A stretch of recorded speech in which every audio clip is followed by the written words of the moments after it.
Good evening, Prescott Valley. Welcome to the Parks and Recreation meeting for Tuesday, January 8th. Welcome back, Commissioners. You've had some time off. The new year has started, and it's time to get back to work. So we'll call this meeting to order with a roll call, please. Chairman Gummer? Yes. Vice Chair Brett Pelican? Here. Commissioner Ron Brinkman? Here. Commissioner Elaine Fallman? Here. Commissioner Kevin Trevini? Here. Very good. And Commissioner Pat Freyer? There. We are. Okay, moving on. We'll move for the approval of the agenda. Do I have a motion for tonight's agenda? I'll make a motion to approve the agenda as written. Motion. Do I have a second? I'll second. All those in favor? Aye. Very good. Moving on. Now I'm looking for an approval of the minutes from our December 11th work-study meeting. I'll make a motion to approve the minutes for December 11th work-study meeting. I have a motion. Do I have a second? Second. I have a motion and a second. All those in favor? Aye. Okay, we're ready for the scheduled announcements. We will go to Brian. Yes, sir. I'd like to thank the Prescott Valley Event Center, congratulate them on a fantastic season of ice skating. For those of you that have not gone out there yet, I hate to burst your bubble, but last night was their final session of the year for 2019. So they're inviting all of us to look at the fourth quarter calendar next year for next season's operating calendar out there. They also had a wonderful event on Saturday in which they announced the new naming of the facility. That is the Fenway Event Center. So very excited for them. Wish them very well, but congratulations on an awesome 2018-2019 skating season, as well as some hockey time out there too. So hope everyone enjoyed. After that, we'll jump into some of our programs and classes that are available to everyone. The first up is our January day trip. This is get ready to take off. We're going to head down to the HEMA Air and Space Museum down near Tucson. This is going to be held on Thursday, January 24th.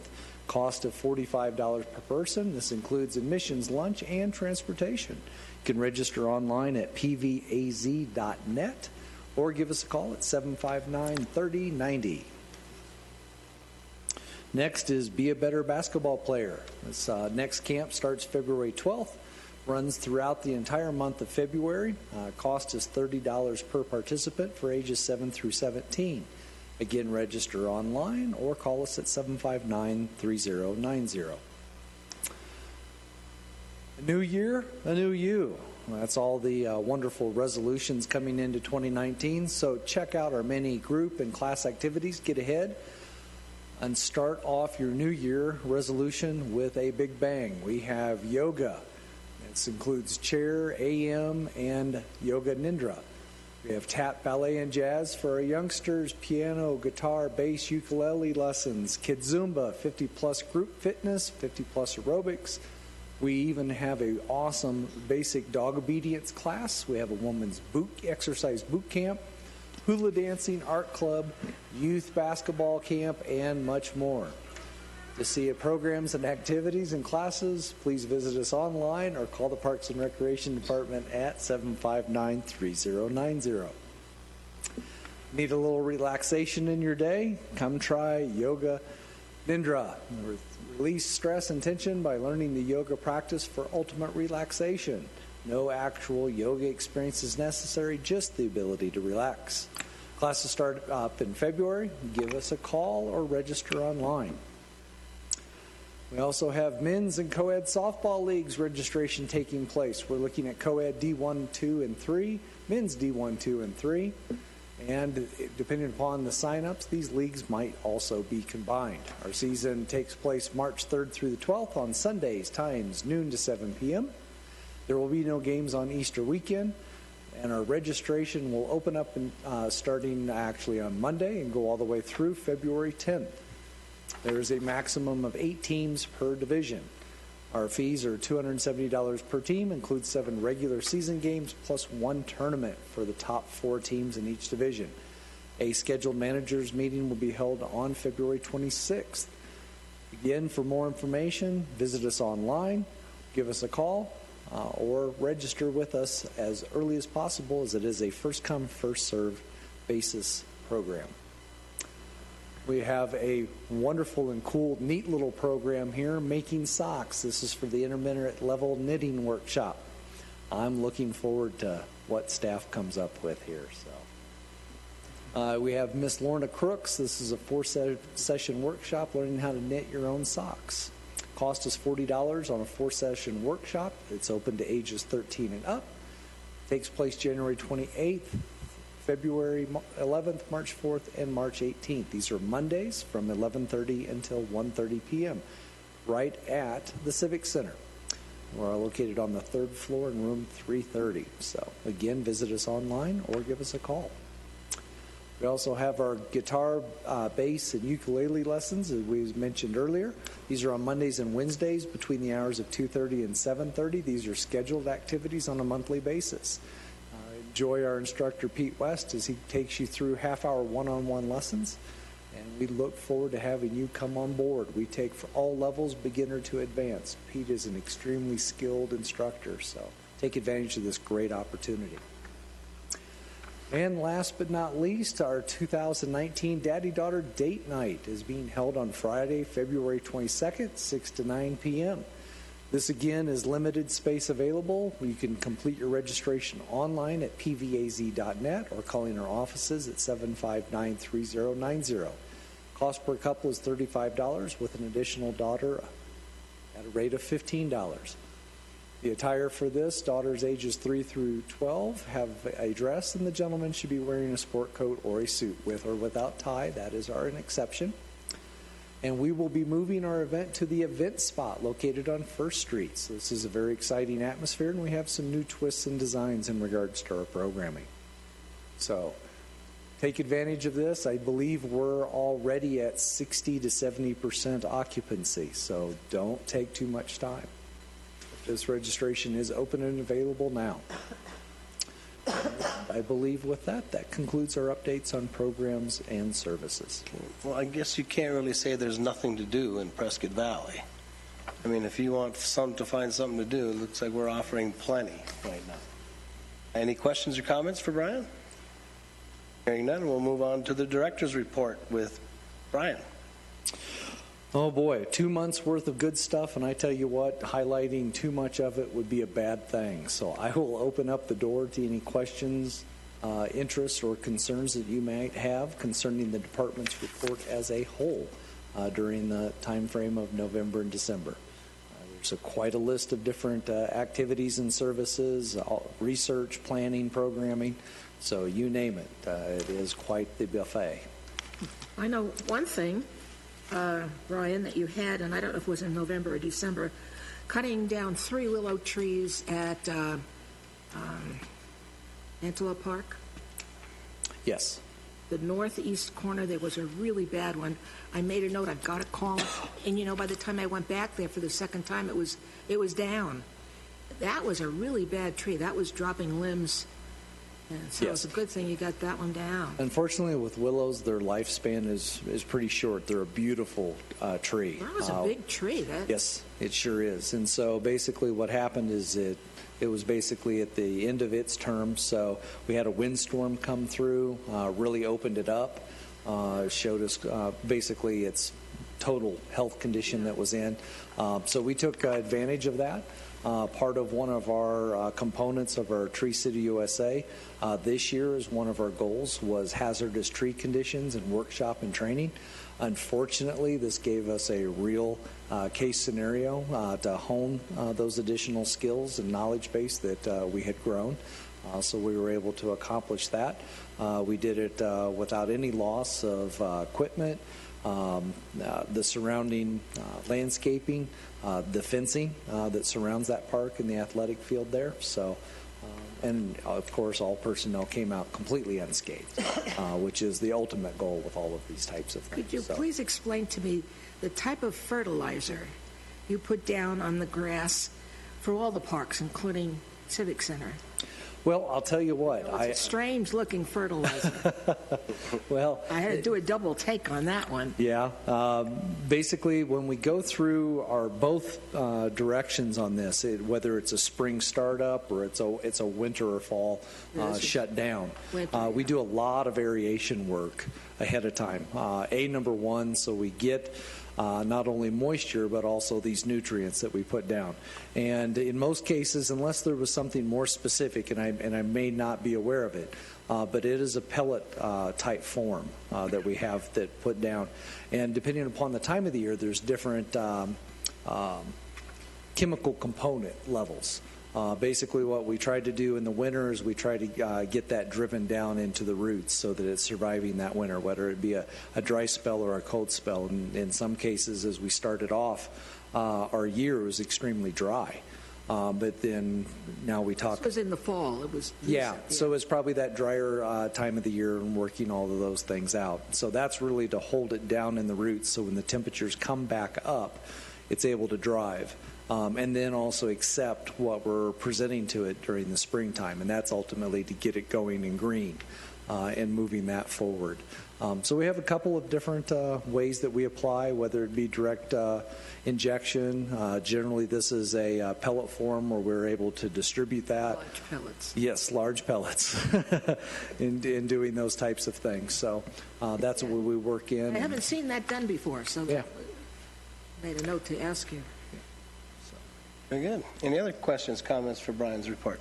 Yeah, I've got a question for you, Brian. Yes, sir. I noticed there's a line item in here about gopher control at Yes. several of the parks. How's that coming along? Ultimately, it's an unfortunate challenge that we're facing right now. So whether it's in all parks, I would say all of us are probably experiencing it in our backyards as well too. I know I am. But as an example, right here at Civic Center, right next to our Veterans Monument that we have and the memorial bricks, that's a constant challenge where they're undermining that. It's occurring in a lot of our other parks, specifically as it relates to our athletic fields. So we have to work with that mitigation. So there's a lot of trapping. We don't want to put out any type of poison control because of our pets that are out there that we're walking and those types of things. So we truly work it within that fashion and making those things occur. So, yep. But yes, we're extremely vigilant all over that. From time to time, depending upon Antelope Park is a great example. From time to time, we have extra black and white visitors that occur out there. That's simply because of grubs. So we try to do grub treatments and abatements as well too, so that we're not attracting them in. Grasshoppers. Yeah. Yes, this was a mild year compared to years past with grasshoppers. So we're very fortunate there. Yeah. I have one other question about the men's U.S. softball tournament tentative. That would be great if we could get that here. I agree. Can you give us an Unfortunately, update on we that? went from tentative to we're sorry. And that is that organizer was not successful in his bid with the parent organization. There was another bid that was out there, and they took precedence. Yep. Sorry about that one. It's kind of typical in our business. I mean, you win some, you lose some, type of a thing. That would have been a great one. Yes. Last year we had a very nice baseball, men's fast pitch baseball tournament doing that. And they tend to hop around from year to year. They try to give nice variations, change of scenery, if you will. So we'll be in it next year, hopefully.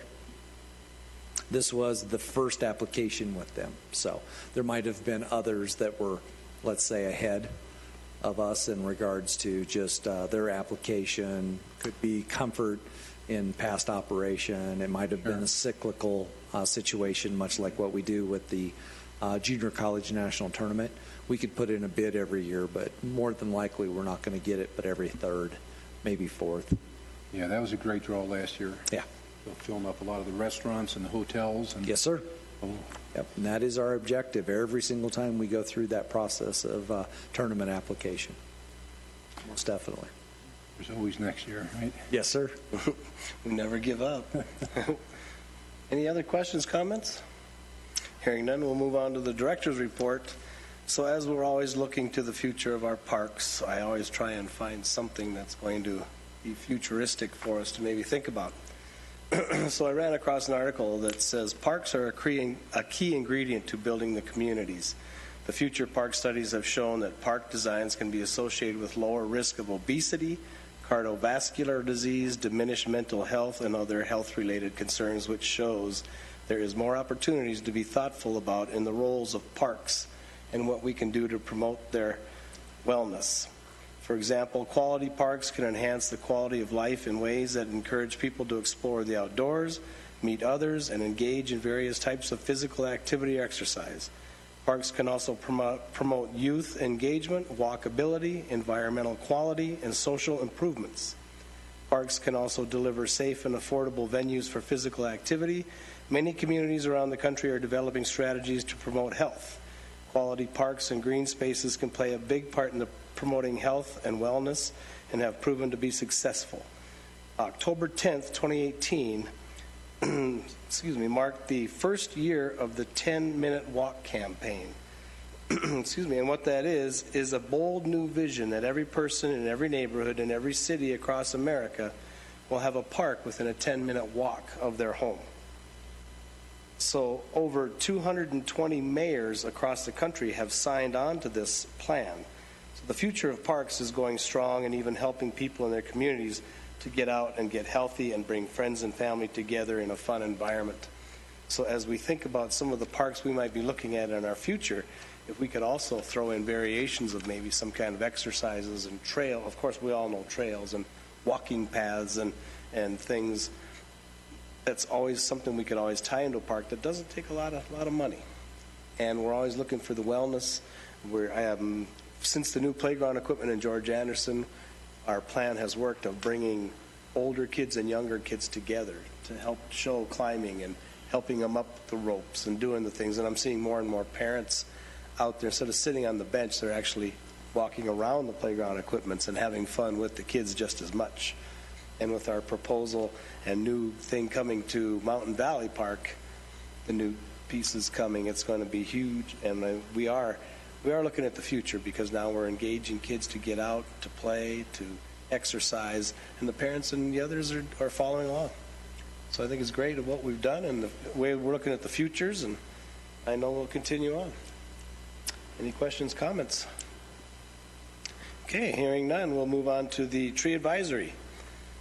So what's happened is we have put the 2018 Tree City USA Growth Award report and the 2019 Tree City Growth Report, and they have both been submitted and approved by the State Forestry Department.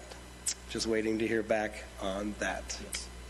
And that report will come back. Our state forester is recommended to the National Office for our recognition, as well as then also the approval for our applications for 2019. So our anticipated timeline of response may not occur by our February meeting. Typically, it's between that February-March meeting time frame.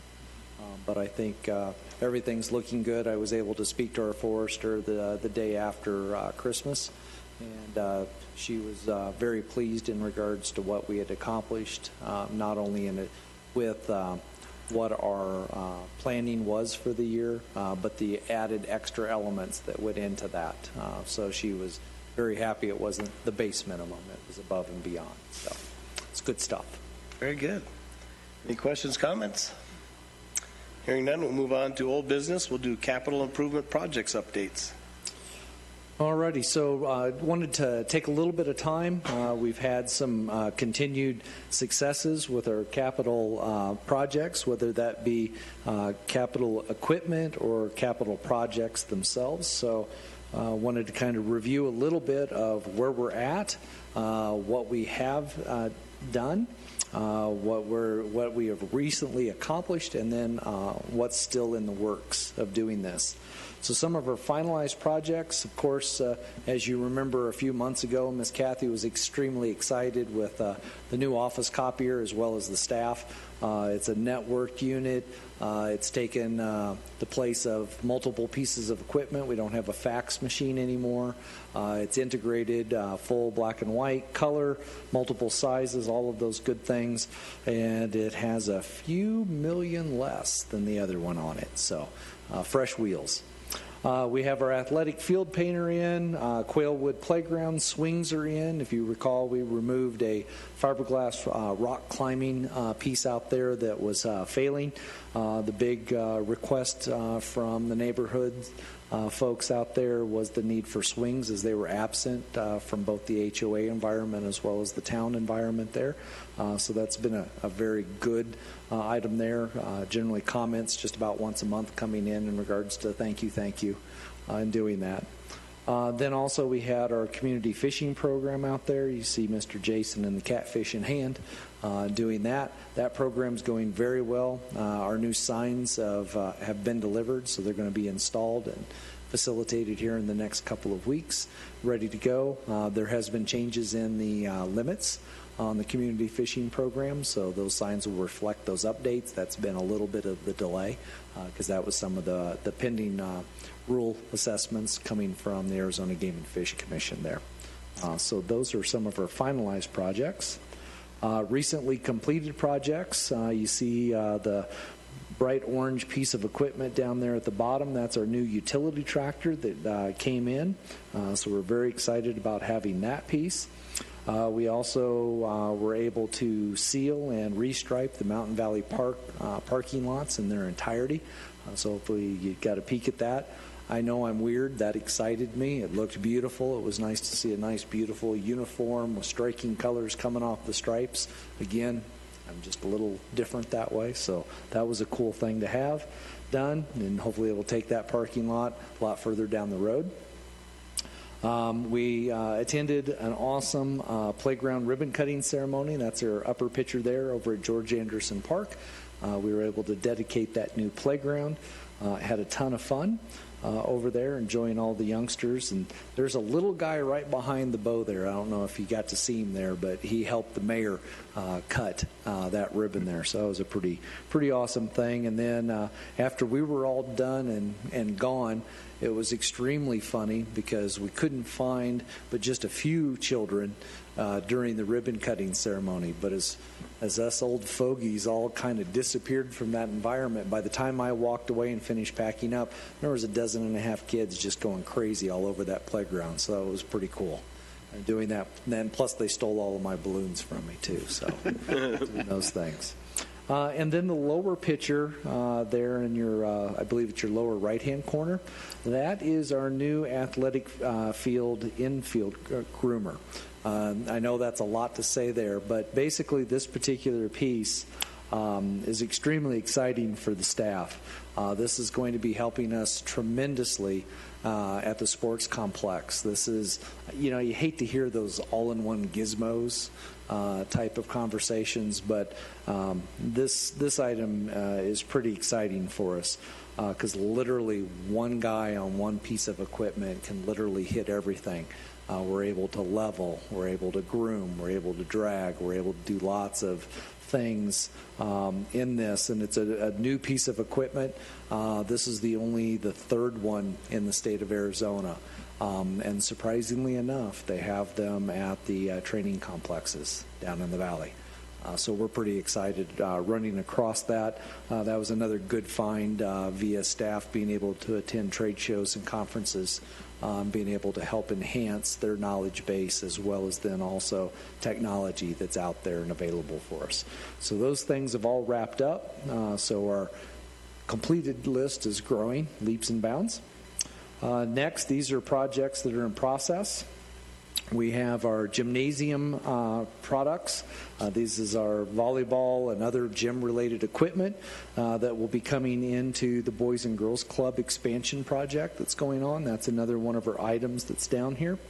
Also, we have our Mountain Valley Park fourplex scoreboard and sound system. Both of those items are in play right now. So the installer's working on the scoreboards, and our other installer actually received in all of the different equipment for the sound system there at the fourplex. So we'll be able to have the national anthem. We'll be able to specifically address each field with scores or related information going on in the games, the officials, all of those types of things. So we'll have an integrated sports complex both up above, because you're well aware of all of the enhancements we made with the scoreboards and the sound system down in the amphitheater. So now we'll be able to blast at each other through this whole process and have that full rounded experience. So every single ball field, with the exception of the artificial field, will now have its own specific scoreboard of operation there. Okay. And then with that, one of our other items that's in process is our department master plan. I'll be able to hit that a little bit later, as it's one of our next items that we have coming up on discussion. I'm going to double check myself here. Projects in process. Other items that are in the works that'll be upcoming is our activity room media system. So we'll be working on that. Also, the art and culture sculpture program. The Arizona State Land Department trail connection with the city of Prescott. As you know, we have our application, joint application in with the State Land Department with the city of Prescott for this connector.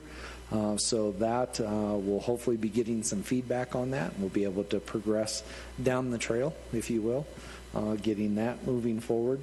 And then also one of our items for discussion tonight, the Granville Unit 6 Park, its development, and then the components that the town specifically is working for on that project, and that is the playground, the pickleball courts, and the Ramada going into that particular project.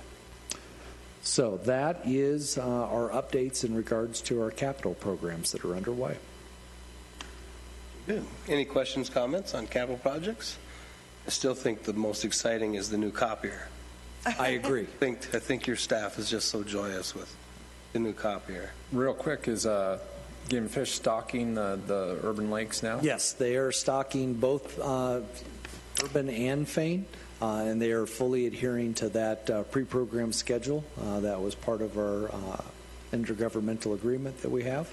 And the great part about that is when you walk in, at least I've had the pleasure of walking in Sportsman's Warehouse. It's neat to see up on the board, Fane Park, the urban lakes, are stocked, and what species, and the date, and the whole bit. So those and what guys do they start stocking the urban lake? That started literally at the same time. What species, though? Catfish. Just catfish? Yes, sir. Okay. Yep. I had a question about that. So Yeah, catfish, as it presents itself as a matter of availability, they have listed in the agreement that if it's available, some sunfish will find their way there. But beyond that, it'll be focused on sunfish, and Fane will be focused on catfish and then trout. Okay. But predominantly trout. Cool. Any other questions, comments? Hearing none, we'll go on to the department master plan update.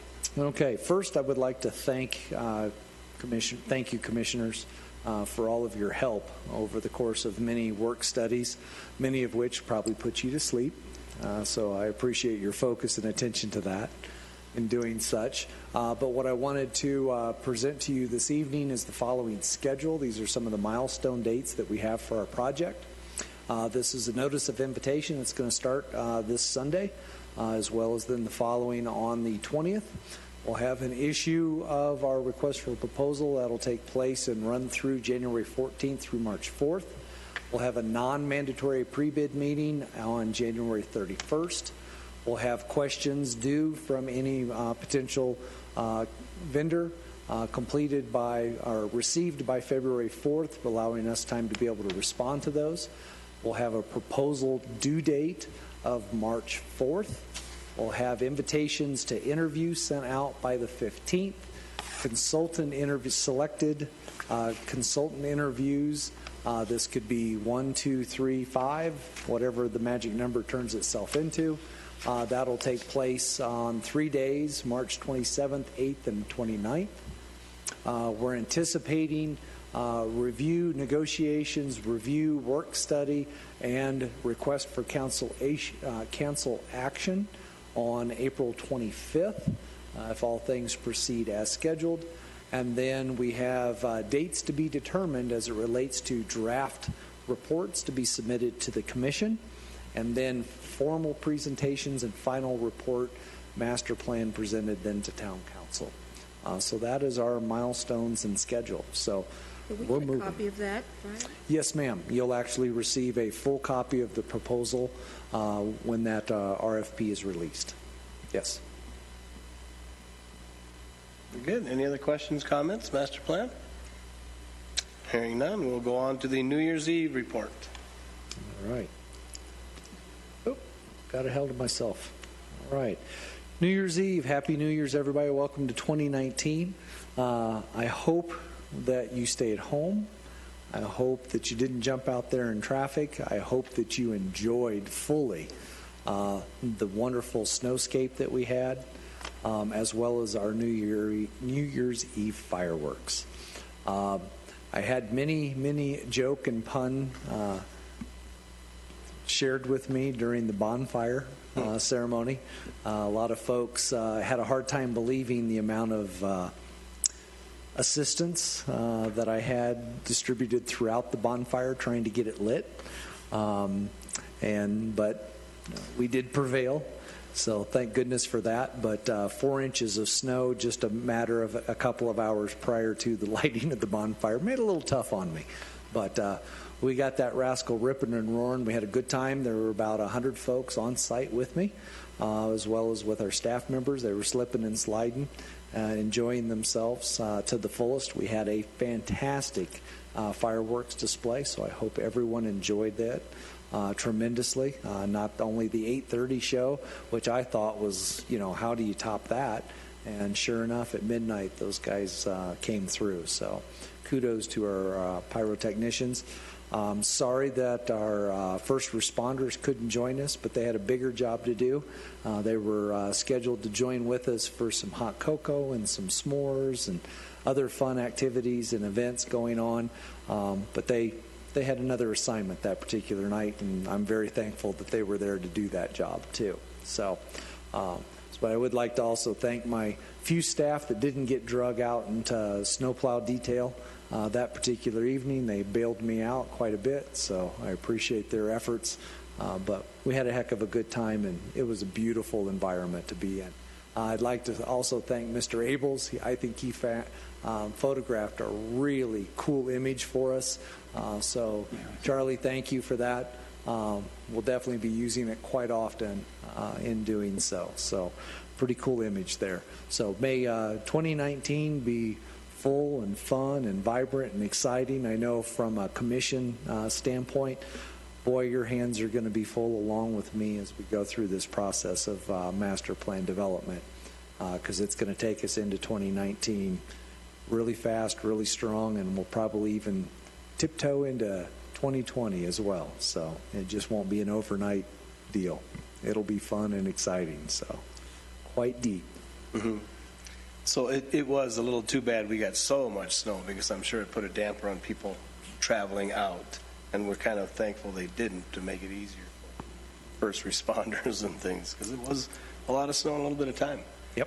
No pun intended, a little dent. That's right. That's right. But it did. We pulled it off again, gave the town what they were looking for, and kudos to you guys and your staff for being out there and getting that fire lit. Those fireworks in the air. Yeah, those guys worked hard protecting all of that, and so they did really good. Any other questions, comments? New Year's Eve? Hearing none, we'll go on to the Polar Splash. All right. Another success. Definitely another success. I tell you what, I was just elated as we interacted with everyone during this event. Last year, probably one of our most mild years that we had, and it couldn't have come at a better time because one of our goals was to get 40 bears in celebration of the kickoff event for our 40th anniversary activities for the year and celebrating the town. And in doing that, we went well beyond. We ended up having 69 bears last Polar Bear Splash. So we were like, that's pretty awesome, Let's see where this goes. And boy, we just saw those temperatures going down and down and down and down. And we know our history. We've been doing this for 14 years. We're pretty savvy with this thing. So we were thinking, okay, we're going to be down in average numbers. We're going to, 20, 30 folks, and this is what we're going to deal with. But then, got a smart crew out there, and they're going, we're just going to be prepared for it all. We've seen the high. We know what the low's been, so we're not going to trend analyze anything. We're just going to be prepared. Savvy folks, I'm glad they did. We had 62 bears this year in a very cold atmosphere. Water, 41 degrees temperature. That's about 10 to 14 degrees cooler than it was last year. It was a balmy temperature last year. We had 25 adults and 35 youth in our donut eating contest.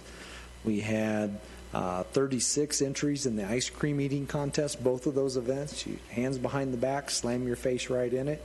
Or plunge, if you will, for the eating fun. We had 208 duck entries in the duck slide race for prizes. We had a repeat winner for our Ice Princess. That was Junior Pimbleton. So congratulations, Junior. Your sash and crown you get to wear with another year of pride and participation. We had well over 250 people on site who enjoyed the free pancake breakfast, compliments of IHOP. With 62 bears in the water, this was our second biggest. And I just told you when the first one was. That was last year. Second biggest event in our 14 years of operation. So we went from 69 down to just 62. That's pretty good on an extremely cold day. We'd like to thank a couple of very important organizations, people in this year's event. First off, Big O Tire. They've been a sponsor with us for a couple of years with a couple events, but they tend to always come in big on this.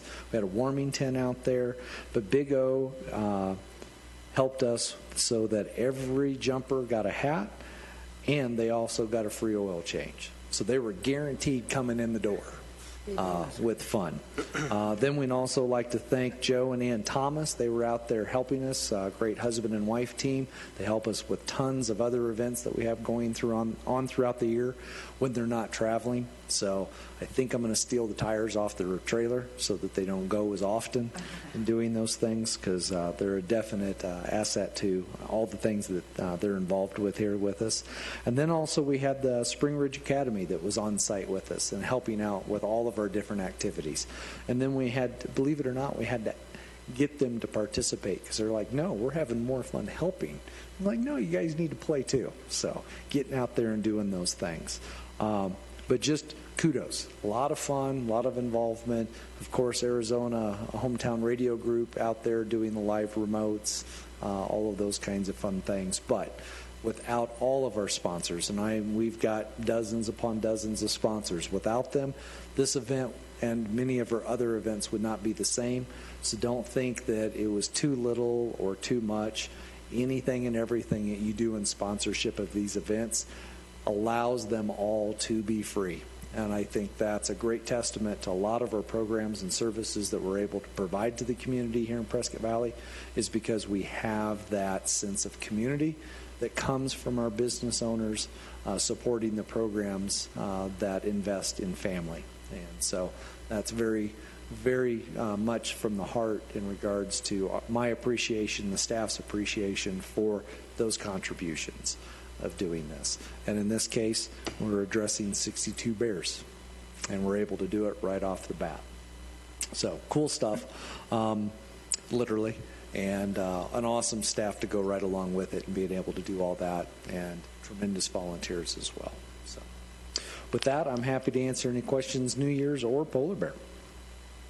So the Polar Splash with the group, are we able to let them all jump at the same time? Or are we Yes, sir. That literally is your image that you're looking at there. Some of them, they had a little double stacking going on as well, too, so it may not have been all quite as sequential. I didn't get the chance this year to bait people into the jump. I may have gotten you, I don't know, because I have a tendency, count down, 3, 2, 1, and I go 1.5 or 3/4 or, those types of things. It was kind of crowded, though. So it was. In the future, we may want to think about a little larger pool. Yep, we might need a bigger pool. Or We just, get people on each other's shoulders. Or we're going to have to start doing age groups. Yeah. You're going to have to start, because it's just going to continue to grow. It's I mean, pretty cool. It's getting to be such a huge event, which is a lot of fun. And exactly what we want. Yeah. And well publicized in the paper.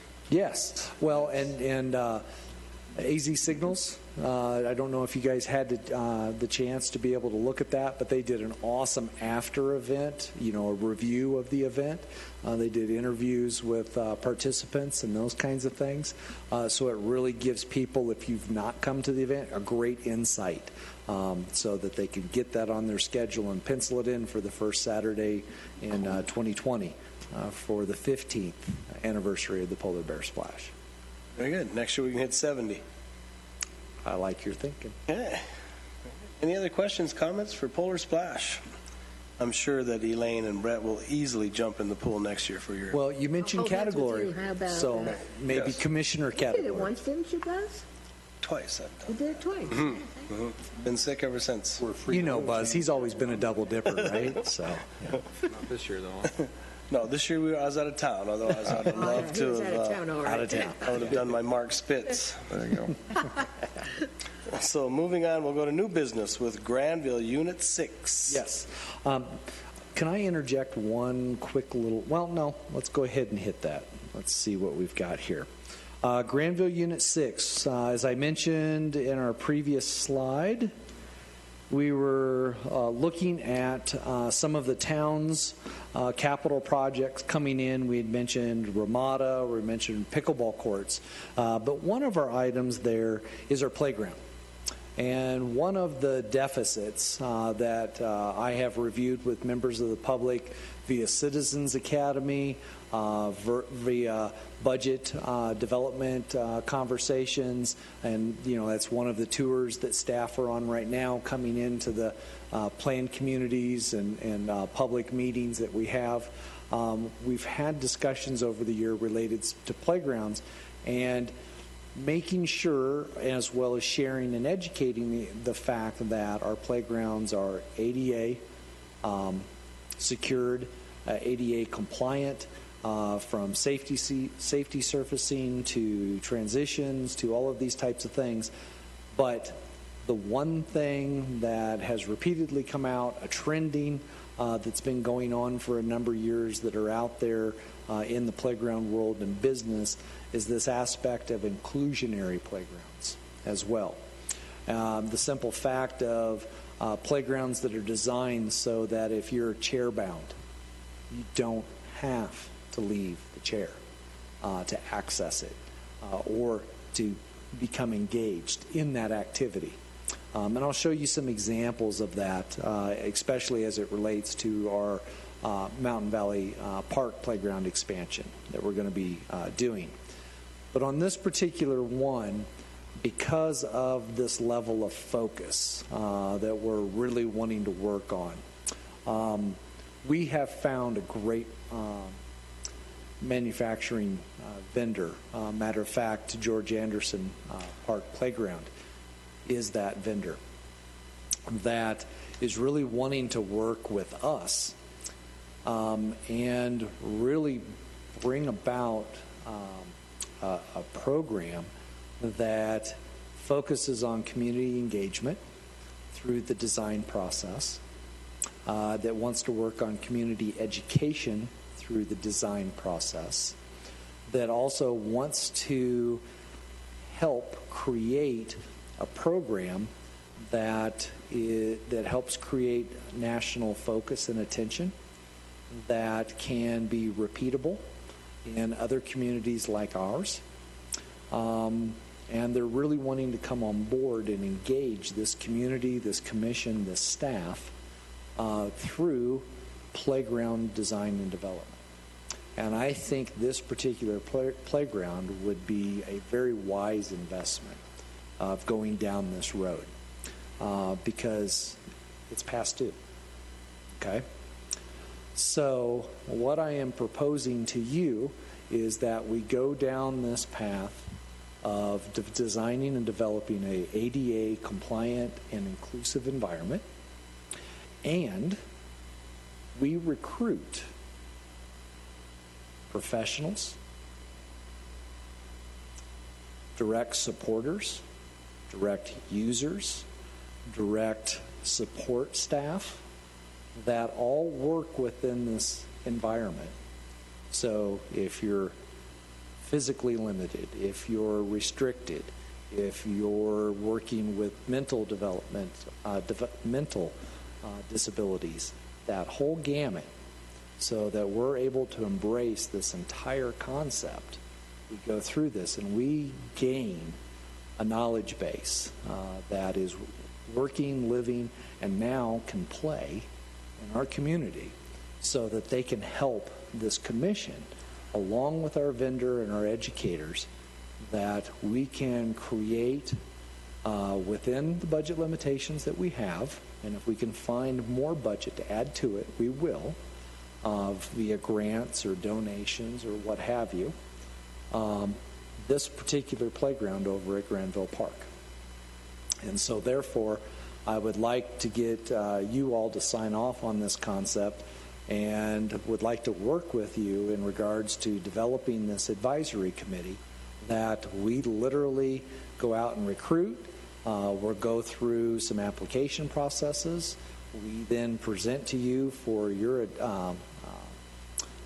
adoption, installation, if you will, this committee, so that by the very next meeting that they're up, operating, we're inviting our vendor in with their educational team, and we're steamrolling this thing.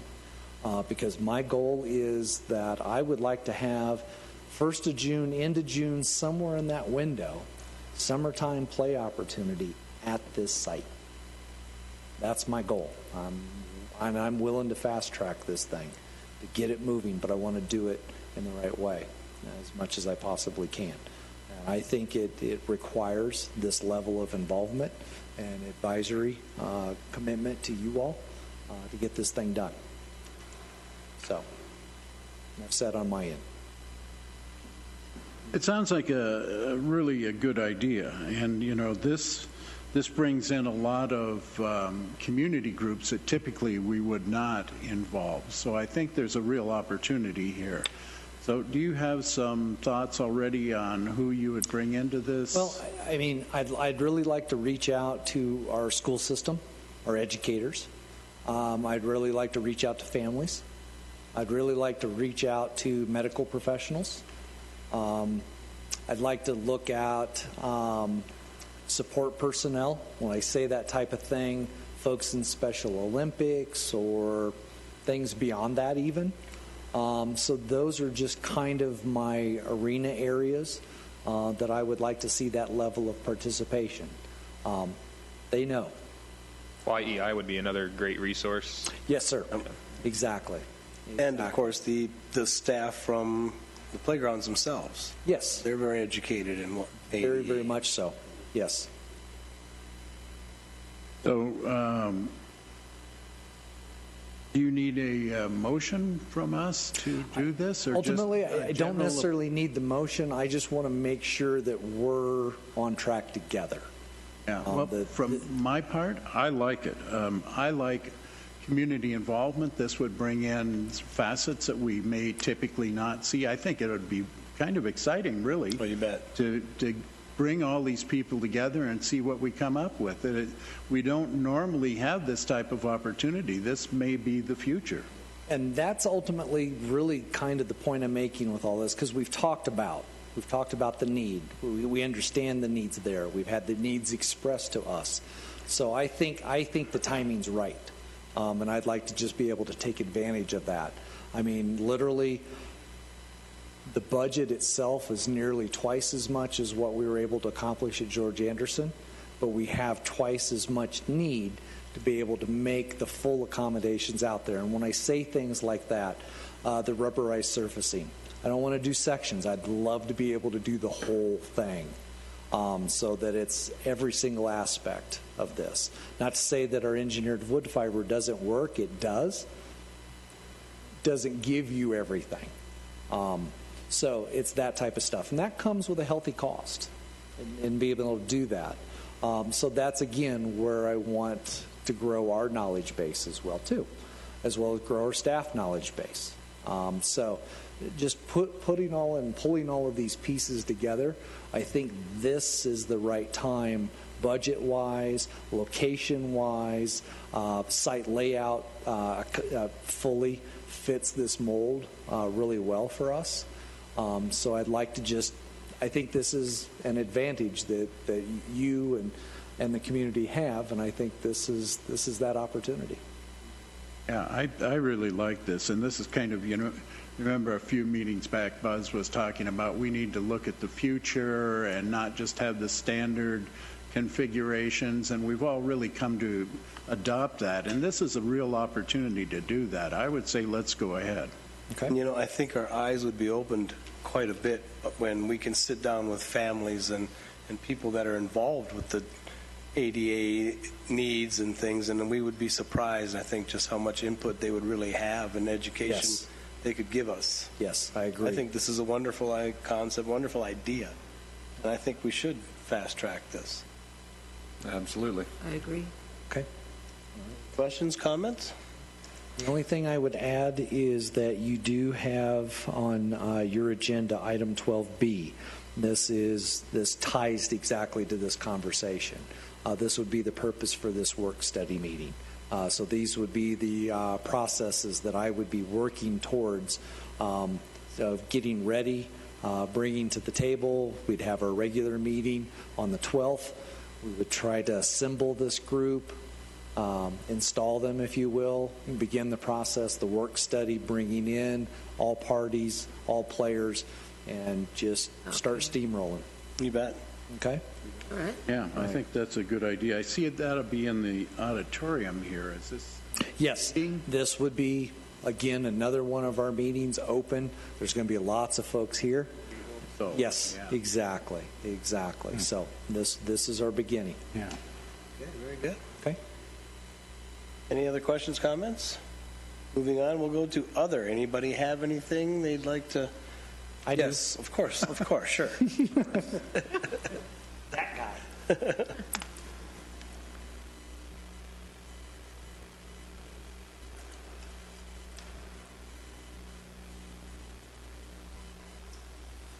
Okay, so kind of a mix of subjects here. You had during your December meeting a request to council for Mountain Valley Park and its playground. So this was a little bit of a presentation that was given to the town council. We did an aerial image here of the site. We got to fly our drone towards a project. Yes, I know, Eddie, you're listening right now, so be proud of yourself and thank you for all of this. Just to give everybody kind of an understanding of this is the way it looks now. And your recommendation was presented to them. We broke it down into some different elements. So I'm going to just kind of reiterate those, show you some images, because between your commission and the request for council action, we got to actually do a pretty cool image on one of our last slides here. So you can kind of see the picture that you guys had the good vision of that can transfer out in doing this. Okay, so we broke it up. This is our 5-year and up section. This is that western half, if you will, out of that center walking corridor there. This is our current playground structure that's there, the swings. Again, all of these elements remain. They will be reconfigured in some shape, way, fashion, or form, with the exception of the main play units themselves in doing that. We're also made another investment in that playground. We've got a whole new slide unit that we were able to find that fits into it, so we'll be able to expand the slide features here. But basically in this particular play area, you're going to see, and I apologize because for most of you as commission members, knowing that you've seen this before, I'm going to kind of highlight in this image here, and I don't think I have the tools available to me here. But right here, this is where we're going to move swings. This is the balance play. The balance play is this piece right here. We're going to move it into the center of our playground. This is our existing play structure itself. Then we had some some other play feature that was right up here, that kind of a climbing unit. We're moving it down to this side of the playground area. But all the other components are the new items that we're bringing forward. You see a big island of blue.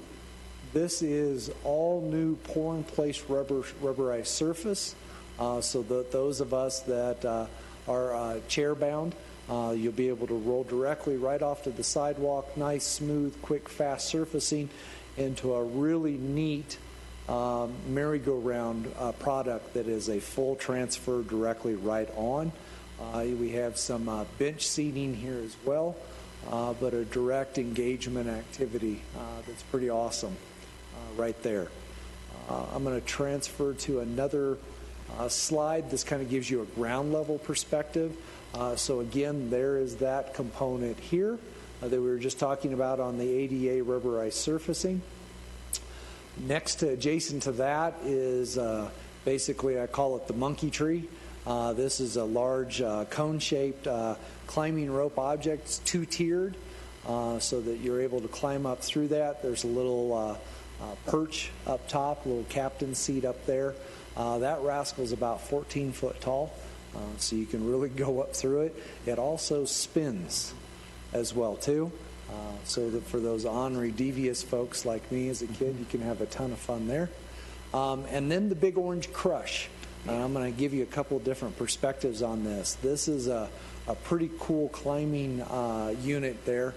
This particular item, we had mentioned the infield groomer that was down at the sports complex in the valley. Well, this, unfortunately, if you're a Cubs fan, I guess you go to that place. But if you don't go to the Cubs games, which nobody really should, they would be going to play on this playground out in front. There are some couple of monster units out there, and they literally bus people just to play out in front of this thing. So that's a very strong point of pride for this particular vendor. And AZ Recreation Design has just been awesome to work with through this process. This item here, again, is 14, 16 foot tall. It's about 40 feet long and about another 16, 17 foot wide. And so I'll go through a couple of images right here. It totally takes on a whole new dynamic when you go through a different visual direction on this. If you look straight down the middle of it, you'll also see that there is kind of a bungeed walking plank through there too. So there's all kinds of different elements at play here in doing this. We're nicknaming this thing the Orange Crush right now, or the Orange Twist, I'm sorry. I like the soda too much. But that's a couple of the play pieces here. Again, that's all going to be over on this 5 and up side of things.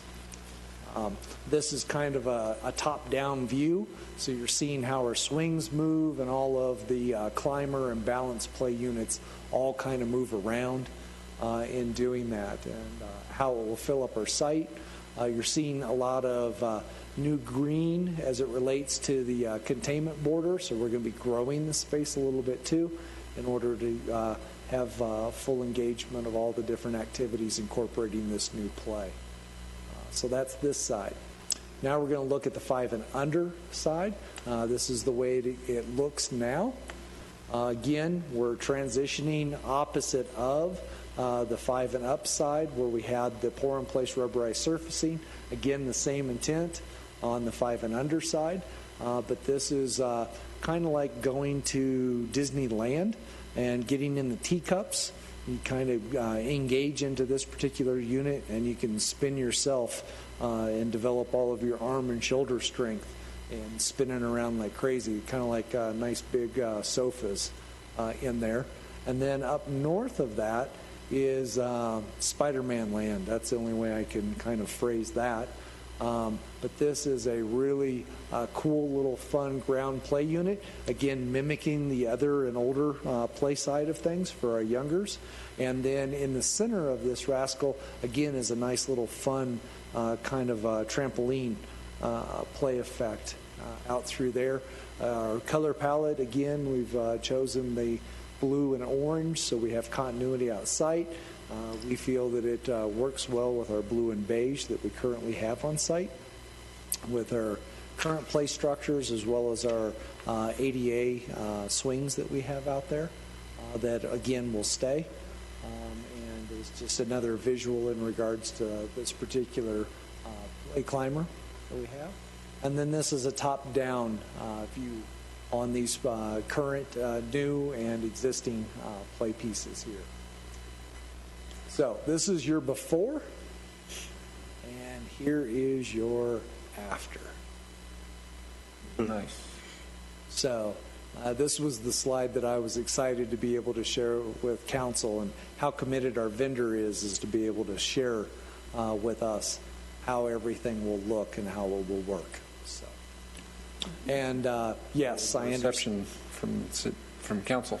They're elated and excited as all get out. They really like the spinners, and they're really ready to go. A couple of them are ready to climb all over the big orange twist. So we'll see how that all goes. I know you guys are excited about it. We're excited because you're not going to find anything like this in northern Arizona, period. And as far as I know, there's only about 3 units in Arizona. Don't quote me. I want to say Mesa. They just have a monster of a unit there. When we left you, there was a problem with the council providing the funds to do this. No, we're in very good shape for this particular project. So there was no problem? No, absolutely not. Basically, we had... we were looking at some other possibilities of how this was going to go through. They helped clear that picture up real easy, and exactly what you all recommended was where we're at. So this is scheduled for construction throughout in the entirety of the month of March, hitting our April timeline. So that it's open, available, and ready to go, because we've got a couple of back-to-back really big youth soccer tournaments. And if anybody's going to test that, they will. And so I think it'll be a lot of fun, and I think it'll be exactly the expression we want to give through our park system to our visitors coming into town. And when that amounts to 2,000 to 4,000 people a weekend, I think that's a pretty good message. Be able to do that we are fun and this is a good place to be. So that was my other I wanted to share with you all in regards to that little fun and excitement. Did this run more than what we were talking about? No, we're right in line. We've been able to, as I explained earlier, we were able to find a new slide component, so that is part of the project as well. And we still have the necessary contingency to deal with the percentage limitations that we have established for the project. And then I will be working with council and our executive management team that we will work to transfer any remaining funds out of this project and go to our Granville project. So that's my goal of achievement that I have. Yeah, this is just what we were talking about, our efforts in doing something completely new, modernizing, yes, looking to the future. And I think this is really a step in that direction. You nailed it, sir. That's exactly what we're hitting the target with here. And it's exciting that we as a commission, we've sat and we've talked about this for years, and we've had been shot down on a few things, and we've been this, and now it's exciting that council is seeing our vision also and agreeing with us that this is a need. This is what can bring this community out and get us going. And especially in Mountain Valley Park, because you have so many people from all over our community come there. Yes, sir. That normally might be in Pronghorn or Quailwood or Stone Ridge or wherever, and I think everybody's going to be excited about this. Well, I know this much, at least in presenting the projects. I'm going to play heartstrings here a little bit.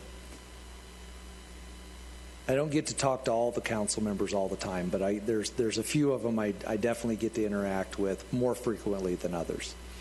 And I know that it has broken hearts. And I've been with you now for a decade.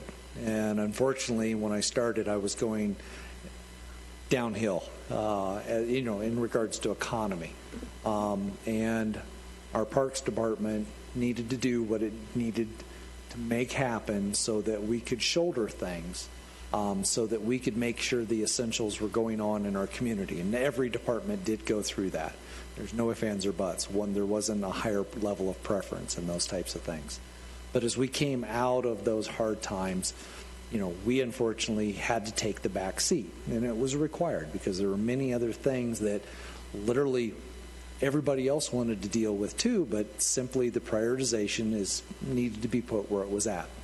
And the foresight of that council to be able to have reserves, to be able to lean on those reserves, to get the community through its staff, the fact that they are vested into this staff, they're vested in you in regards to your volunteer services that are out there as well. It pained them. It hurt them, not only themselves, but to hear what you all had to say and literally not be able to deal with it because they did not have the resources, the equipment, whatever the case might be. From our staff perspective, the staff even, to give the staffing levels that we wanted. And so it's nice, where we've been able to grow staffing, and that was a first level of priority. And now we're being able to look at the infrastructure. And we're able to talk about capital equipment versus before it was very taboo to even mention the word. And now, beyond equipment, when we were talking about, oh my gosh, trucks, and we can't, we need trucks. And now we don't have to talk about trucks so much anymore like we used to. Now we're talking about, now we're making neighborhood investments, George Anderson Park, and making extended IGA agreements where we couldn't before. And then to be able to work at this level, I mean, my goodness, this year, got $1.5 million in a community development private-public partnership with an expansion of the Boys and Girls Club and the gymnasium, and the partnerships that have abounded through that. The fact that we have George Anderson Park, that we've got Mountain Valley Park, that we're talking about new utility tractor. That's the first brand spanking new utility tractor this department's seen in a good while. And I mean a good while, in doing those types of things. So we're seeing that, and council's elated that they're able to do those things. And now talk is not cheap; it's reality, and strides are being made. That we're able to talk about this excitement of being able to transition a new playground in a whole different way and direction. So I can only say 2 thumbs up, you guys weathering the storm, putting up with me, going through that whole process. Now, action. And it's happening fast. And results. It's good. And now we're talking about a master plan that's going to help guide, direct, give policy consideration, all those awesome types of things that we're going to be able to take right down that road too. So exciting times for this department. Very bright future. It's going to be a good year. Yes. Anybody else have anything other? Before we move on, I just want to, on behalf of the commission, we want to thank all the staff, the town, everything they went through to give us a wonderful Christmas parade, the Create a Tree, the Santa Claus and hot chocolate. We had a wonderful December, great parade, a lot of entries, cold temperatures, fun to stand out there. So that's all. We just want to say kudos to the town for another wonderful Christmas holiday we could all enjoy. And if nobody has anything else, we'll go on to unscheduled public appearances. I don't think we'll have any of that tonight. Moving on, we'll go to our next meeting, which will be Tuesday, February 12th, right here in this auditorium, 6:30 p.m. And from there, the following, we will have a work study on February 26th, and then we will talk about Granville and all of the playground and our advisory committee, hoping we get rolling on that. Yes, sir. And if nobody has anything else, I'll accept a motion to adjourn. I'll make a motion to adjourn. No second. Second. Motion to adjourn, second. All those in favor? Aye. Opposed? I didn't think it'd be anybody. We are adjourned. Thank you, Prescott Valley. See you next month.